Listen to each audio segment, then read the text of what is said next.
Raised Rowdy. All right, everybody. Well, welcome to the Raised Rowdy Podcast, and my name is Kurt Ozan. I'm Nick Tressler. And we have Austin Mahone here. Welcome, buddy. Hello. Yes, how are you? I'm fantastic. Thank you for having me on the show. Busy thanks for boy being over here, huh? Yeah. You guys are doing a media day today, so bump it all around. Yeah. Getting ready for this weekend, you know. Yeah. Lots of cool people out here. Yes, absolutely. Yep. It's a fun week here in town. We talked a little bit offline. It's like CRS week too. Just lots of craziness, and I mean, we're recording on St. Patrick's Day, so Yeah. I wore. I got my green on. It is. My green watch. Dang, you know what? I got my green pants on too. I'm good. That's it. Yeah. I was at lunch with one of my buddies, and he was like, "You don't have any green on. I gotta pinch you." And then I looked down and I had it on my wrist. I'm like, "I'm good, dude." Yeah. But thanks for being here, man. It's been cool, like getting to dig even deeper into your music. I've known about you for a long time, like Really? more so from like your early days when you were doing stuff in the pop world. And so now, like, to see how you're like crossing over into the country space and researching a little bit, like watching your journey here to Nashville has been super cool. Thank you. Yeah, no, I'm excited to be here. I love country music. I grew up on 90s, 2000s country music, and I was actually supposed to maybe live here instead of Miami like 12 years ago, but Miami just sounded a little bit better so at that time. But very fun. I'm for sure. happy to be here now, and I feel right at home. You know. Yeah, it's an interesting time too for country music. I mean, as like the genre has gotten bigger and bigger, and the sound has gotten wider and wider. You know, it's always been, pop music has have elements in country. I mean, think about like guys like Garth Brooks. Yeah. Even since the beginning, there's always been like poppier stuff. Absolutely. You know? And I know some people that say Garth Brooks like isn't country. You know. Yeah, which is crazy. Old now. heads are like, ain't no country after George Jones. Yeah. I'm like, all right, Grandpa, time to go to bed. No, but I mean, honestly, one of the coolest things about like being in Nashville, and I'm sure you can kind of attest to this too, is just it is Music City. Yeah. So there's so much of everything here. You know, there's music of every genre you can think of. Yeah. I mean, like Kurt, playing in a band, you got guys that come from rock backgrounds, jazz backgrounds, everything. You know, Nashville, I think, is the biggest music city in the whole world. Yeah. I mean, try to change my mind. I don't think there is another one. No. Yeah, Agreed. I can't even try to name another one. No, it's like where you go for music to happen, and it's funny like now living here, and you of course get to see it too, being here all the time. It's every place that you're at all the time there is music, so the energy of that, just like being around it all the time, I'm sure helps with creative inspiration as well. Absolutely. Yeah, I mean, if you're always around people that are great at creating and songwriting, and you're just doing that all the time, you're gonna get more better songs to choose from. But in Miami, it's hard. I feel like everyone's spread out. Not everybody's a writer or producer, and here it's just like anyone could. Yeah, I'm from South Florida actually, so I spent a lot of time down there as well. And I think the thing that Nashville has is like there's just more of a cohesive culture here that's like based around making and playing and producing and writing and recording music. And it was kind of like in Miami, it was like everything's spread out. There's pockets of stuff. There's a scene there, but it's also like, well, is it Latin music or is it jazz or whatever? Here it's like everyone's like the whole city feels like it's built around songs. So like people that aren't even in the genre will come in to write because you got some of the best songwriters in the world, and you have the best studio musicians in the world, and the best podcast hosts in the world. Well, I don't know about that. Maybe some Bobby Bones, Yeah, he's pretty good, I guess. But what are some of the things that you think, like since you've been here, I've been here a few years now, that you think have been different or like set Nashville apart as opposed to either your roots in Texas or your time living in California or of course Miami? To me, it's just like all of those places in one. Yeah. It feels like San Antonio, Texas, with the love of what I grew up on: George Strait, Toby Keith, Tim McGraw. Those are my greats. But it also feels like Miami with being right there on Broadway. It's just like lots of people. It feels like South Beach, like the craziness, like just the edginess of it down there. And just it's definitely not. I can't really say it's like LA though. And that we kind of like that sometimes. Yeah. Just from I guess like songwriters and music people being there too, but it doesn't really compare. Yeah, cool.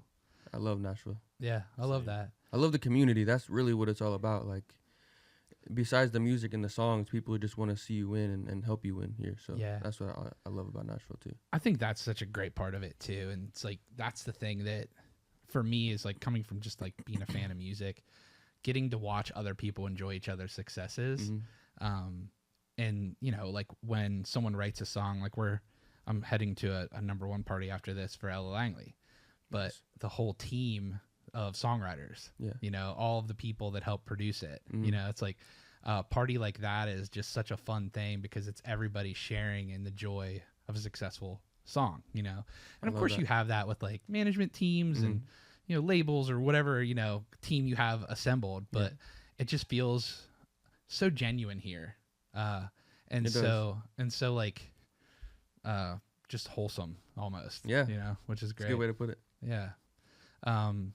What of like the country world do you think has leaked most into like your music that you've recently been releasing and even stuff that you have in the pipeline? I would just say more organic instruments. I think coming from the pop world, you can get lost in like 25 tracks of synths and random bells and whistles that you don't even need. But here it's like, it really helps you just get back to like just the basics of what music is, you know? Yeah. Keys, bass, guitar, drums. That's pretty much it, you know? Yep. So it makes it simpler. It makes it, I think, more timeless and more universal.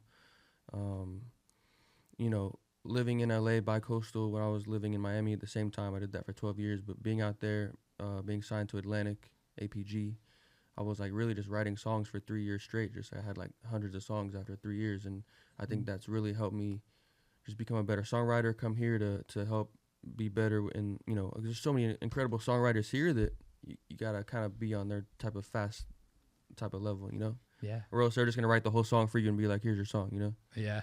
So. And realistically, if you're the artist putting it out, you want it to be Yeah, your exactly. story. Like, yeah. Yeah. I love that. Yeah. Are you still doing a lot of self-production? Like I know that's stuff that you've done historically. Yeah, historically for sure. I haven't really produced too many songs of my own in a good while. Yeah.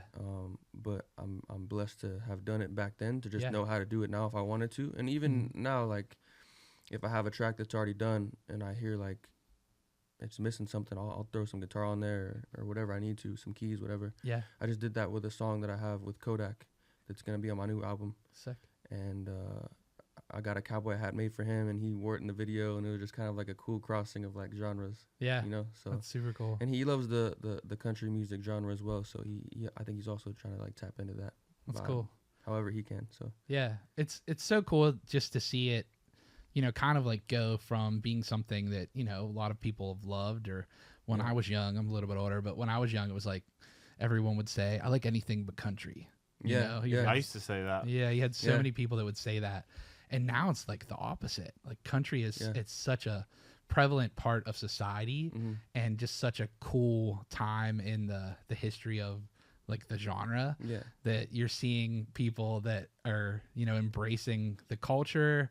I feel like shows like Yellowstone and stuff like that have helped with that too. For sure. Like to make that even more mainstream. But also it's like once you get into it, it's not just the music. It's like you're talking about, it's the sense of community. Yeah, it's the community, but like I said, it's also just the instruments too. Like I feel like we've just had so much noise and like random sounds going on for so long. It's like it's just organic and nice to listen to something that's like simple. Yeah. It's refreshing, you know. Amen, brother. I love that too. Yeah, you're speaking to Kurt's heart as a musician. As the you know? multi-instrumentalist guy in the Yeah. band, for sure. No, it's a super cool time. And do you have any like specific producers or anyone that you've been working with here? Or are you My first country crossover album I did was with Jim Johnson. He also was living in Miami. He's Grammy Award winning for, you know, Beyonce, B.O.B., tons of people like Lil Wayne. And so for him to move to Nashville before me, after we had already worked together in Miami, and he's kind of got his roots being planted here, and I'm coming from the pop R&B world, I'm trying to bridge those worlds together, country and that. Yeah. I couldn't think of a better person to tap in with than Jim Johnson. So That's great. we made my first album together, A Lone Star Story, and that came out in 2023, and I did a tour after that with it, and I just want to keep putting out music as quickly and as best as I can, you know. I feel like the pop world is like, we're gonna put a song out one every quarter of the year, and we're gonna just, you know, take our time, and I don't know, I like to go as fast as I can, you know. Yeah. I'm not trying to take too much time no more. I think that's a good thing with what the consumer base seems to be like vibing with now too. It's like if you give them something to keep the attention on, you know what I mean? It's like it's like constant food. Not only for like socials, but also for, you know, as you're saying, like music releases. Yeah. It's an interesting part of it, like as we've gone from like big long albums, right? Yeah. And then now it's like it's been single, maybe you drop a project. Now it's like singles are the way that you can have as much impact for each song as you can, you know? Which is kind of crazy to think, like, the attention spans have gotten shorter. So I feel like back in the day, it was like we release singles more spread apart, and then we'll have a longer length album. And now it's like we want a small album, and we want you to release like 40 songs. Yeah. Because everyone just getting crazy. Right? It's like, yeah. That's an interesting part too. It's like, I definitely get overwhelmed with extremely long projects of even sonically, right? Like if you have a 12-song record and it all sounds very similar, it's like, well, yeah, it's the project, right? Yeah. But when you get a 40-song project, you know, whether that's 2 records separate together, it's either a lot sounds the same, or there's so much going on that it almost feels like multiple projects inside of one project. So it's always interesting to me, like just as a consumer trying to consume that. Yeah. I feel like the Morgan record is like that, where it's like a third of it is like has like trap beats, and a third of it's like country, and a third of it's like rock or whatever. You know, for sure. You know what I mean? So it's kind of like 3 records in one. Yeah, yeah. It's an interesting thing, just watching artists like him have mainstream pop crossover success, right? And for songs that definitely have significant country roots to them, you know, maybe the first one that crossed over sounds very poppy, but then after that, it's like, it's mainstream country sounds. And then like what Ella Langley's doing right now, you know, with her songs being at the top of the Billboard charts too. It's simple. Like, yeah. And it's super. That's the thing. It's like, that's kind of what's working. It's like instruments, simple, catchy melody. That's pop music. But that's also country music. Yeah, but it's also rock music too. Exactly, 100%. Yep. So it's cool just seeing the cohesiveness of that, and like, you know, fans historically of like country fans have liked country music, and rock fans liked rock music back in the day. Anything but country, you know. But you're doing a thing where it's like kind of using that like R&B element that you have in your voice with, you know, mainstream country elements of like, you know, classic instrumentation and things, and putting that pop flavor on it that honestly has lived in the genre for as long as I've been around. Yeah. So it's a cool like balance of that. Yeah. Have you had any like cool co-writing experiences since you've been in town? Or are you still primarily working with a bunch of the same people? I mean, all of my songwriting experiences since I've been here have been pretty well, and like I said, you know, my time in LA definitely helped sharpen my pen, you know. Yeah. So, I don't think anywhere I'm like, oh shoot, I worked with this person and that person, but just I came here with a lot of songs that I had ready to go to put out or even finish that I needed to work on, and I didn't come here being like I need to just get into as many rooms as possible and write a bunch of songs. Like I already had so many songs. I was like, let me just be a little bit selective with who I'm trying to, you know, work with, and not do 6-7 sessions a week, you know. Yeah. But I love Nashville. I feel like I'm exactly where I'm supposed to be. It's a cool city for sure. It's like, I moved down here in 2020. Okay. And I've, of course, like already lived the whole life before that. But just the energy that you get when you come here is. Where were you before that? I lived in Western Pennsylvania, so like Pittsburgh area. Nice. Had like a regular day job and stuff. So, different world. So what was it that like made you move from Pennsylvania to here and music? Do that? Yeah, like I started Raised Rowdy back in 2017. Okay. And then from there had like a radio show up in Pittsburgh. How did that start? It was just a clothing brand? No, it was just like a blog mostly. Okay. Like talking about the music that we thought was cool. Okay. You know. And then well, also it was like you and your buddies going to concerts and made T-shirts. About it's kind of how the merch. That's how the merch started. Yeah, we like went to a buddy's like bachelor party, and we went to like a festival and camped out for 4 days. Fire. And the next year we like made stupid T-shirts that had like a shotgun beer can on them. Yeah. And then They went like hotcakes, I bet. well, people were like, I want one of those shirts. And we're like, that doesn't exist. We made them just for us, you know? And then that kind of turned into like, I've always been the one like kind of showing people new music or like the way my brain works is like, I'll listen to something and I'll just like kill it. Like I'll listen to it like 100 times in a row. Many of my friends hate that I do that, but just like when I catch something, I like really catch it. Yeah. So I've always been someone like looking for new stuff, and that's kind of led me to like being an ambassador for new music and new artists. That's good. And that's kind of like the back of what Raised Rowdy is. We also host like events here in town. Nice. So every Wednesday over at Old Dominions Bar Odie's, that's in Midtown. Okay. We do like a full band showcase there. Fire. And then we have writers rounds. So like what was just like fans now is like a place for artists, writers to meet their friends, their co-writers, like people they might end up working with, or maybe just someone they could bounce their problems and sorrows off of cool. sometimes, you know? Or a good spot to grab a beer and just kind of listen to some new music. Yeah. And that's the fan part of it is like, it's like show and prove for people. Yeah. So like we got to see like a lot of acts before they were big and still are, you know, like you get to see talent. That's cool. Yeah. I get to see talent like as it's getting better, which is so cool. That's some of my favorite parts about it is like watching someone that's like pretty good and then go from like, oh man, they got it now. Yeah. You know, It's a beautiful thing to see. Yeah, absolutely. What about you, Kurt? Where are you from? I'm from Fort Lauderdale. Oh, nice. I have a show there March 26th, like next week pretty much. We'll go check them out. Yeah. Where at? Tin Roof. Oh, Nice. hell yeah. Yep. Yeah.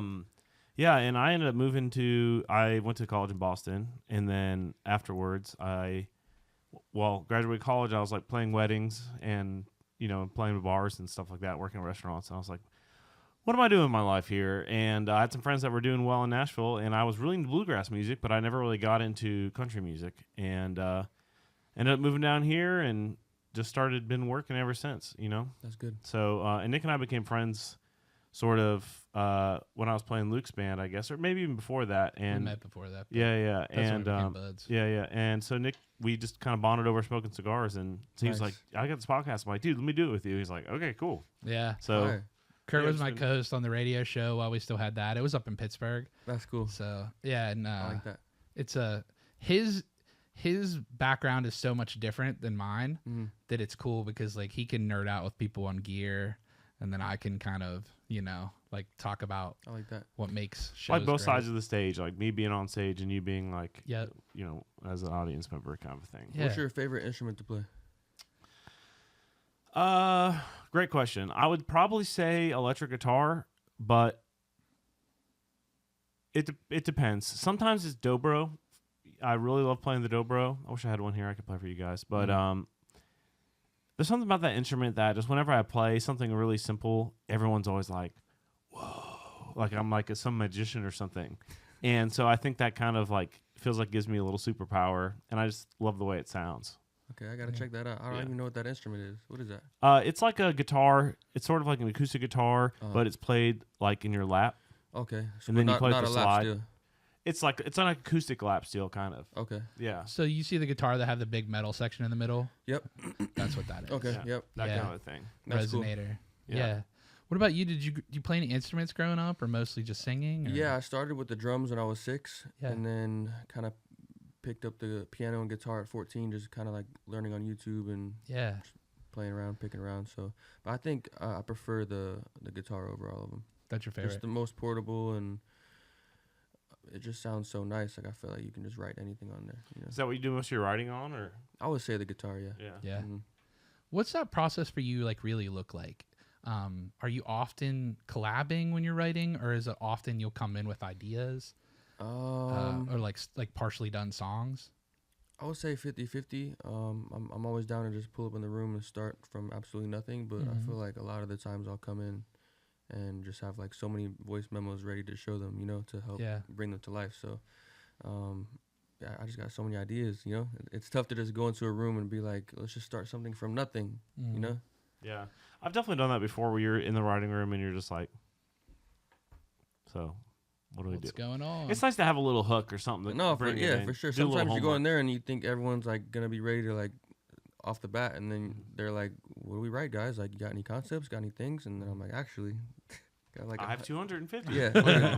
yeah, No, it's such a cheat code, and just like knowing other songwriters and stuff. I mean, yeah, realistically, when someone's going into the room with you, they're often going to get a song that you're going to cut. yeah, Right. mm-hmm. So in that world, it's like a cheat code for them to have some insight, personal information. Yeah. But also, if you come in with a concept, then they can help you kind of flesh it out. Yeah, exactly. You know? I've realized that. I think the writers in Nashville kind of like that. Mm-hmm, I think anywhere else, you know, they might not like it as much or appreciate it, but like just like you said, like they just want to help you get your story out and help you tell it as best as it can be told. So I think they dig that when you come with something like a hook or like a concept or something. It just helps, you know. Absolutely. I mean, having this podcast as long as we've had it, we've gotten to hear probably over 200 different stories of different artists, and it seems like the songs that mean the most to the most fans usually end up being the most personal. Yeah, that's true. You know, at least in country. You know, we've done some other genres a little bit, but the majority of people that we interview are country. You know. Yeah. Wait, how long have you guys done this podcast together? Since 2021. So wow. Damn, we're getting old, bro. Yeah, we are. But I've been podcasting, I guess, since like 2019. But I would, like, when I was in Nashville, I'd do episodes, and then even maybe 2018, late 2018, and then I would do, like, when artists were on the road, I'd catch them in like a green room for a quick podcast. Nice. But then when I got to town, I was literally doing the radio show from my living room of the broke ass place I was staying in, and kind of the podcast too was audio only at that point. And Kurt was like, "Well, this seems fun. I would like to do this with you." So we started doing it. There you go. And honestly, the cool part about having two people on a podcast is different experiences, right? Yeah. And at this point, like, I know when Kurt wants to talk, and he knows when I need him to talk, and, you know, back and forth like that. So just like anything. I like that. Yeah. Tell us a little bit about, like, Texas. Like, you said you grew up on some country music. What were some of the things that you heard, or some of the first memories you have of country music? I feel like before I even came into the world, I was hearing George Strait through my mother's womb, you know? Like, I just feel like that's my earliest memory of any sort of music or any artist was George Strait growing up. So, you know, falling asleep to his music, hearing it all day. I just love George, you know, and I was able to share a shot with him on my 21st birthday. Wow. He was doing his Straight to Vegas residency, and I got tickets to go to, like, just see him backstage and all that. I didn't even know, like, he had a new tequila or anything, and it was me, my mom, and then we were in a room by ourselves just waiting for him, like a giant green room, like tequila's in the corner, and you know, we're just waiting there like 5-10 minutes. The anticipation's building. I'm like, is George coming? Like, where is this guy? Like, and then he just came into the room, just him and like one other person, like, walking him in, and I was like, this is insane. How am I in a room with George Strait by myself right now? Like, who gets to have this moment? And then he was like, "Oh, this releases tequila. Like, I heard you just turned 21. Like, let's take a shot together." So we had like a whole photo op of us taking a shot of his tequila together. I was like, this is insane. It's so cool. Wow, like, that's way straight better. Pinch me moment. That's fucking crazy, dude. One of your first legal shots with George Strait. Bro, it's so crazy. That's so nuts. My only George Strait story was I was like in line to go to the ACM Awards, and I already had my credentials, so I was like, I don't need to wait in this line. And I walked to the front of the line, and I'm like, I have my credentials already. And they're like, no, you have to go back. You have to wait in line with everybody. And I was like, oh, sorry. And when I was walking back to the end of the line, George was in line waiting. And I was like, I'm insane. like, okay, if George Strait is waiting in line, then Kurt Ozan absolutely needs to be at the back of the line for sure. That's so interesting. You didn't even know whether to be like, "Hey, George," or like, "Oh, like." No, I didn't. No, I can't. You know, if I'm there to work, like, I can't be like annoying to especially like, after you just try to cut him in line. Yeah, totally. Yeah. That's so and I funny. remember like the security guard at the front was like screaming at me, and I was like, sorry. Like, I'm not trying to cause any trouble. And also Meg Maroney was right there, and she looked at me like I was like, she's like. I was like, oh my God, this is so embarrassing. Like you had two heads. Yes, exactly. Like I was like a Satan worshiper or something. I don't know. Yeah, it was crazy. Have you ran into like any folks in town that you've like got to connect with, like other artists or anyone that you've kind of like, you know, got to connect with here? Lainey Gardner, I don't know if you guys have heard of Yeah. her. She's definitely up and coming, doing her thing, and we were friends before she even really started like blowing up on that scene Yeah. like that. So Lainey's great. We had her on the pod. Yeah. did you? Nice. Yeah, we know her management pretty well. Okay, nice. Tracker and like all those guys over there. Yeah, so we definitely have worked on some music together, which may or may not come out anytime soon. But Sick. I think she's super dope. Her Like voice a is duet, incredible. or? Like a duet, yeah. Oh, sick. Yeah. That's cool.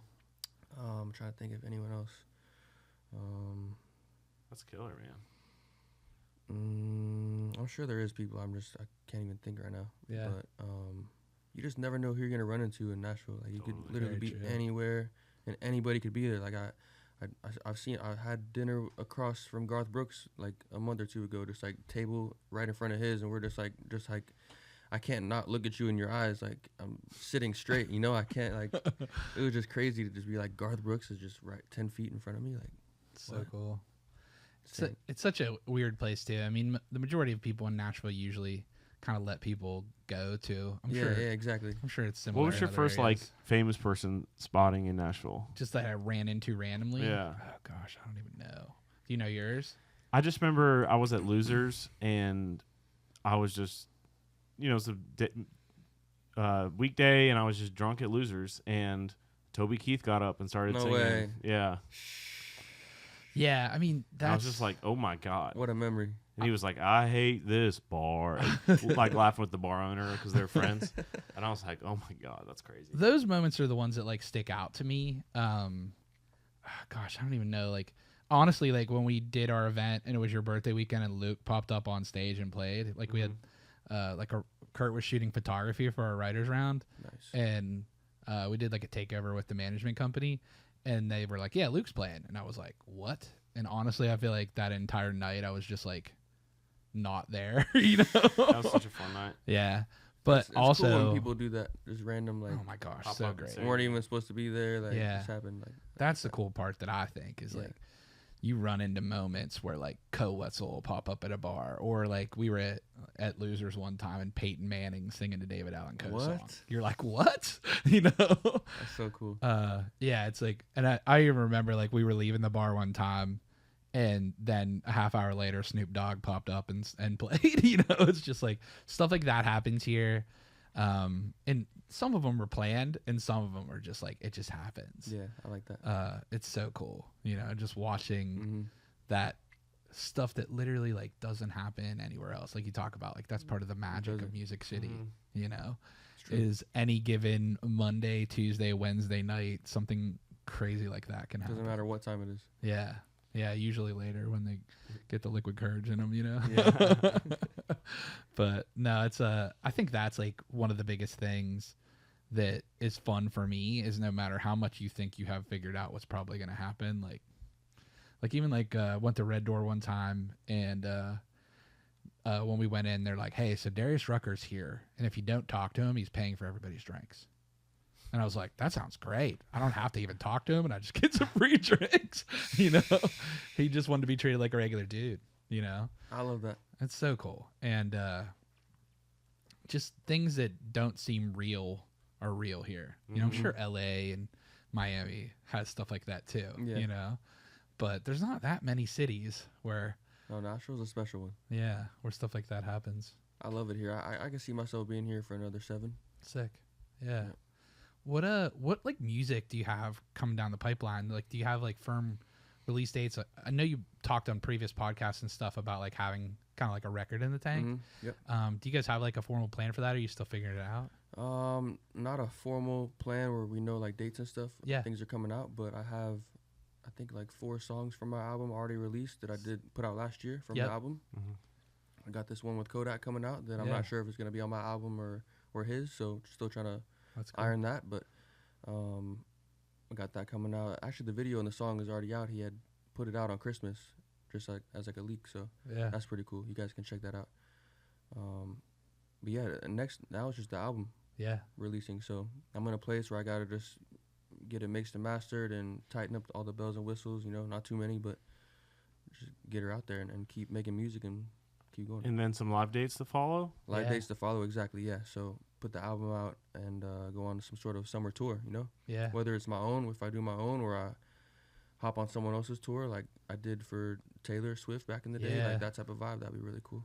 That's crazy too. I mean, like you know, of course, like heard your story of the quick come up and getting in crazy rooms with crazy artists of you know, and staying caliber, and then popping on the Taylor tour as a very young person. Insane, yeah.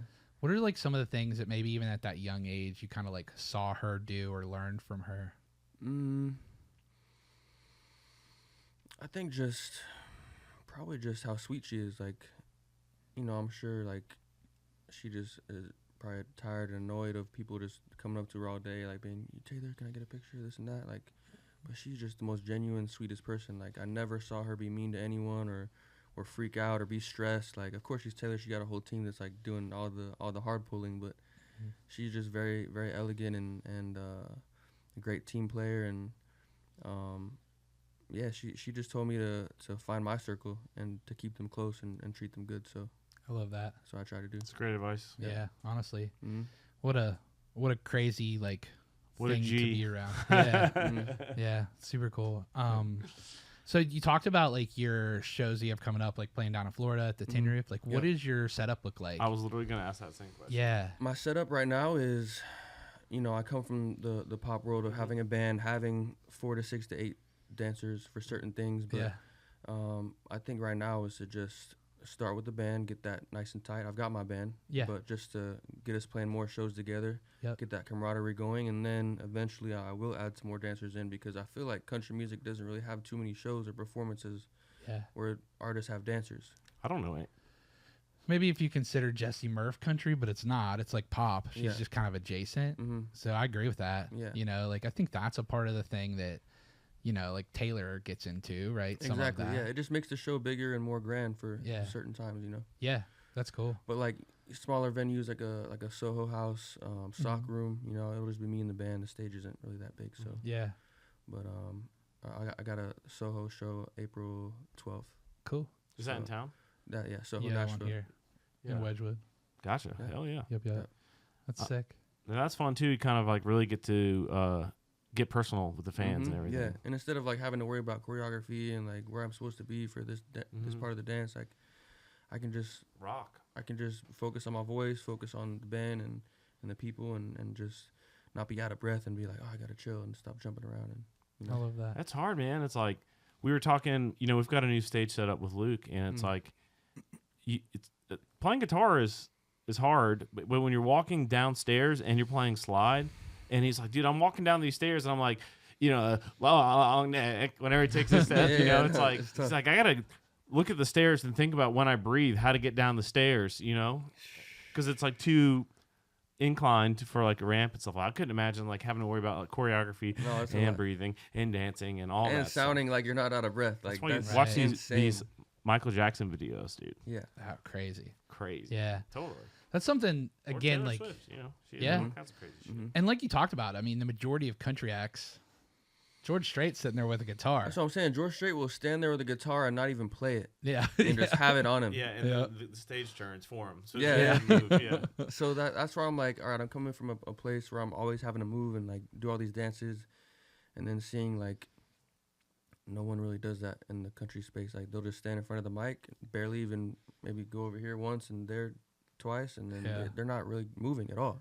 No, I love that. Which is, I feel like, you know, it's cool for me because I can get away with that, and it feels guilty for me still now to just like standing there like chilling. But it's cool to just throw anything dance wise. I can do any small thing dance wise, and people are like, "Oh shit, did you just do that?" Like what? Like we've never seen a country person do that. Like, you know, so to be in the country space and to give the crowd just some movement and something a little bit more to the show, I think that's cool. I love that. And that's like, again, that's bringing your roots and merging them with what's happening. And I don't want to come here abandoning everything that I've learned and done growing up, you know. I feel like that would be very inauthentic of me to just forget 100%. Everything and I don't know. pretend like it didn't happen or something. Yeah. Like No, I think that's an important part. Is like it's like what can you do to elevate your performance past what you're seeing happen in this space? Yep. I think that's an amazing way to do it. You know, and every artist has their own level of theatrics or stage work and stuff like that, but nothing that's close to what a pop artist goes True. through. I mean, I would say Garth definitely brings energy though. Totally. He's one that's just like 100%. all over the place. Yeah, it's funny too. Like I talk about like even like smaller artists, like one of our buddies, John Langston. I'm like, when these young artists are just used to sitting there and playing their songs, I'm like, go watch what Langer did, you know. And this is why all the freaking girls loved him. You know, like, he's going and he's having moments with them. Yeah, you know, like every artist, of course, things different, but that's the important part is like, how is the crowd enjoying the experience? How are you getting to have moments with them? Yeah. How are you getting to have like show off your grandiose thing that you're doing? You know, it's an entertainment world at the end of the day. Yeah. You know, Can't forget that. no, I love that. That's super cool. Yeah, our version of choreography with Luke is like, don't go to this part of the stage during this song because there's pyro there. Yeah. Well, you got to learn that for sure. Yeah, we'll see how it goes this weekend. Yeah. This might be my last podcast. Just kidding. It's definitely an important step to know right there. Yeah. Yeah, for sure. Don't burn. Yeah. What's the craziest stage setup that you've been on? Anything that like stuck out of like, you know, the tours and things that you've been on? Craziest stage setup. I mean, the Taylor Swift stage was crazy because it was just she had me only on the stadium shows. So I went from playing like 400 people rooms to skipping the arenas for 20,000 and only doing 60,000. Crazy. So it was the most insane jump. And so for a stadium, like she's got the massive 2 ramps on, you know, each side that come in the front. There's a pit of people in the middle. I think there's a catwalk down the middle somehow still. Like it's just massive. Like it took me forever to go from one side of the stage to the other. And then when I got back to the middle, I'm just like out of breath. Like it was so big. Like it was hard to even like fathom. I can't even imagine what rehearsing for that is like too, you know? Yeah, I was like smaller rooms. Yeah, it just I kind of just had to just dive in head first.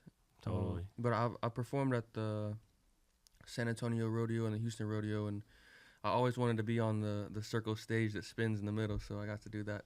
That was pretty cool. Crazy. That's right. Yeah, Sick, huh? don't even have to move at all. I see everybody just standing there. That's cool. Yeah, I have to know Taylor Swift catering. How was it? it was delicious. It was like just like the best you can get, you know. Yeah. And you gotta think yeah. she got a crew of like 200 people to set up everything, so it's gotta be like plentiful and fire, you know. Yeah. And healthy options and Exactly. all kinds of good No, they stuff. had so many options. Nice. Yeah. I was at one of the Luke shows last year or year before, I forget. And like the catering, I was like, this is insane. You know, it's like a freaking 4-star, 5-star restaurant in the catering room. You know, it's nuts. Dude, Just our thinking catering's about all good, that. man. Yeah, I love you guys our do good. catering crew. I think the crew just works too hard to have horrible catering. You know, like that's like the thing that they look for most in the day after setting up the whole stage. Like, at least give me a nice, crazy, good meal. You know? No doubt. I love it. Do you have any like goals in the country space specifically? Like any like bucket list, like either venues or moments or anything that you're like really looking for and pushing towards? Just I would say the venues that probably everyone says, which is the Opry and the Ryman. Just because I live downtown, I don't see the Opry like that, but the Ryman I see like every single day, and I'm just like, man, like I think I can do this. So working towards that one, of course, Bridgestone, just to I love the neighborhood, so just to get those under my belt would be great. Yeah, I'd probably say those. I love it. Yeah. Great. Yeah. I mean, just because, the Ryman and the Opry may not be the biggest venues in the world, but just the history of them is just so special. And to be a part of that, to feel the energy in the room, that's a great feeling. It's a blessing to be able to feel that. Yeah, there's something special about the Ryman too. I mean, there's a lot special about it, but it's like you're saying, you almost feel the weight of what's been there, when you're in it, which is super cool. And it's arguably better than just performing in a arena that has no energy or something. Right. No history. Yeah. No history. Exactly. Yeah. I mean, I assume that's a tough play to try to get 40,000 people, into what you're doing. You can kind of have those more intimate experiences when you're in those smaller rooms. So that's super cool. Yeah. Well, thanks for stopping in, man. We appreciate thank you guys brother. for having me. Yeah, man. This is great. It's been great getting to know a little bit more, and can't wait to hear Oh, I gotta go look up that Kodak because I didn't see that video. Yeah, you gotta check that out. I gotta go check that out. I can't wait for it. Added some guitars on there, and that was what I was saying earlier. Was he sent me a record, and it was just straight like a hip hop beat, and I was like, I'm in the country space now. I was like, how do I like kind of like bridge the worlds together? Yeah. And I meant to get like a lap steel pass from somebody on there. Call me. Yeah. I will. Yeah. But I just never got around to it, and I was like, I have this melody in my head, so I literally just played it on my guitar at home, and I was like, this is a good placeholder for now. But then he loved it and put it out and like leaked it, and I was like, I guess that's it. That'll be what it is, you know. That's cool though. So, but yeah, it's cool to be able to collaborate on the production side as well too. Just to literally just on top of an MP3 or whatever, like a WAV file, just add some keys or a guitar, and then it just becomes part of the song now. So neat. Yeah, I love music. I love being in Nashville. Oh, we can tell, man. Yeah, for sure. Such a cool thing, and just what a creative outlet, you know. Yep. And you can tell how passionate you are about it, man. No, thank you. Still, after even being through this whole thing for so many years, you know. It's been a crazy ride. That's great.